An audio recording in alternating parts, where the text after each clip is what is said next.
This is Clairvoyance and Occult Powers by Swami Panchadasi. This is Lesson 15, Part C. Lesson 15, Strange Astral Phenomena. Part C. I was saying at the end of Part B that, where was it? Okay. This, to be sure, is wonderful enough, but still no miracle has been worked. There might need to be a Part D. Let's see whether I'm called away partway through here.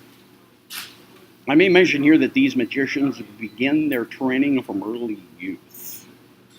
In addition to certain instruction concerning astral phenomena, which is handed down from father to son, among them, they are set to work practicing visualization of things previously perceived.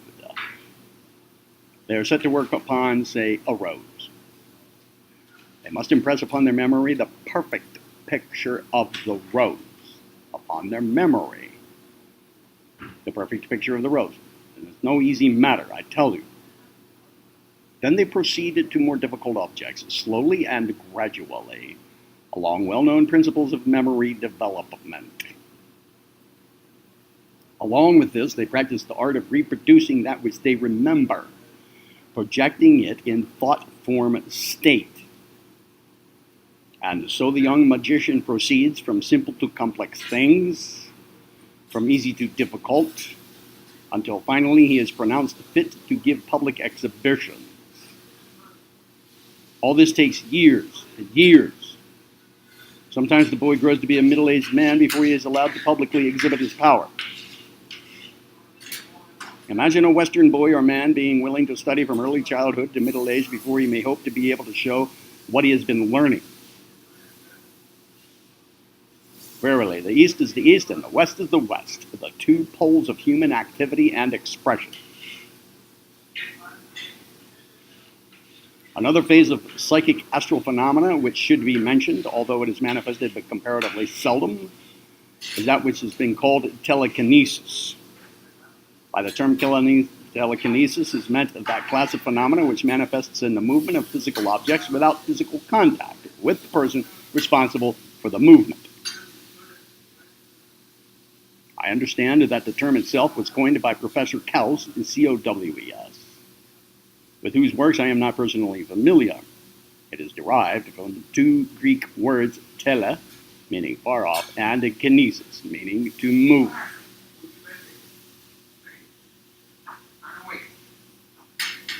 This class of phenomena is known better in the Western world by reason of its manifestation in spiritualistic circles in the movement of tables, etc.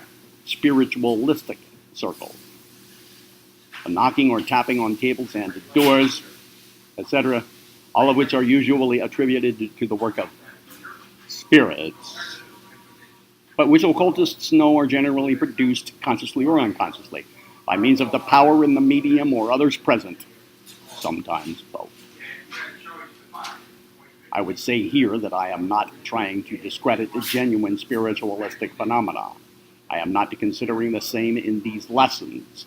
All that I wish to say is that many of the phenomena commonly attributed to spirits are really but the results of the psychic forces inherent in the living human being. Under certain conditions, there may appear in the case of a strange, strongly psychic, and also strongly charged with prana, the ability to extend a portion of the astral body to a considerable distance. Extend a portion of the astral body to a considerable distance, and to there produce an effect upon some physical object. Those with strong clairvoyant vision may actually perceive this astral extension under favorable circumstances. They perceive the astral arm of the person stretching out, diminishing in size as it extends, just as a piece of flexible rubber shrinks in diameter as it expands in length, and finally coming into contact with the physical object it wishes to move or strike. Then is seen a strong flow of prana along its length, which by a peculiar form of concentration is able to produce the physical effect. I cannot enter into the subject of astral physics at this place, for the subject is far too technical to be treated in lessons designed for general study.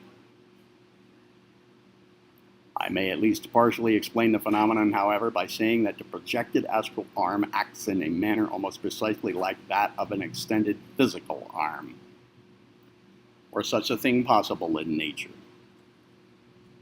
This astral body extension produces spirit raps on tables, table tilting and movement, levitation, or the lifting of solid objects in the air, playing upon musical instruments such as the guitar, accordion, etc. In some cases, it is able to actually lift the person himself from the floor and carry him through the air in the same way. It may also cause the movement of a pencil in a closed slate or a bit of chalk upon a blackboard. In fact, it may produce almost any form of movement possible to the physical hand. In the case of the levitation of the person himself, the astral arms, and sometimes the legs as well, extend it to the floor and push up the physical body into the air and then propel it along.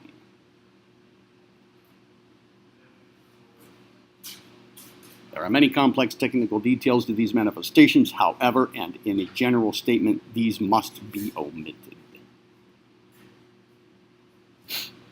Some who are firmly wedded to the spiritistic theory resent the statement of occultists that this form of phenomena may be explained without the necessity of the spirit.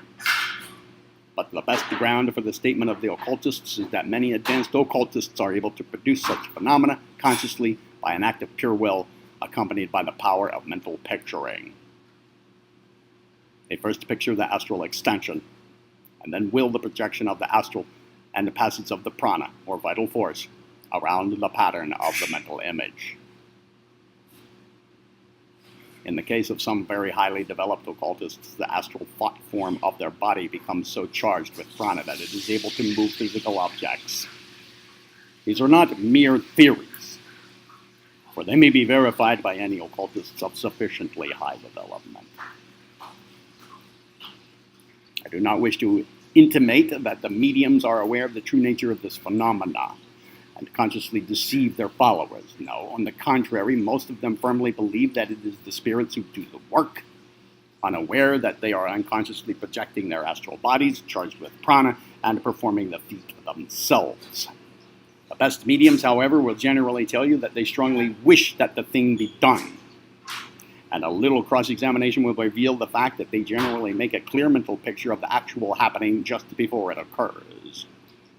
As I have already stated, however, the best proof is the fact that advanced occultists are able to duplicate the phenomena deliberately, consciously, and at will. I do not think that detracts from the wonder and the interest in the so-called spiritistic phenomena. On the contrary, I think that it adds to it. Now, we're nearing the end, but I suspect that I need to attend to another duty here for a moment, so I'm going to cut this part C off and conclude with part D. Stay tuned. This is Strange Astral Phenomena. Part D is coming up. Following that will be lesson 16, Psychic Influence, Its Laws and Principles.